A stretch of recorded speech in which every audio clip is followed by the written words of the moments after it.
Ang santos nga ebanghelyo sumala ni San Lucas.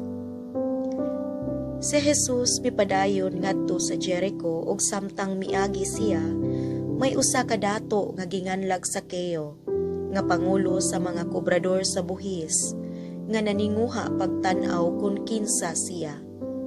Apan mubo si Zakeo ug wala siya makakita kang Jesus tungod sa panon sa mga tao.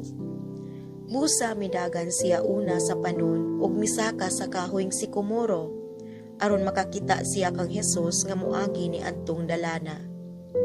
Sa pag-abot na ni Jesus ni adtong dapita, mihangad siya sa kahoy ug miingon kang Zakeo, "Kanaog dayon Zakeo, kay adto ako moabot sa imong balay karong adlaw."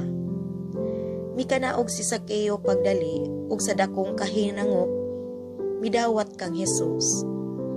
Apan ang tanan nga nakakita niini nagbagulbol. Kining tawhana na misita sa balay sa usa ka makasasala.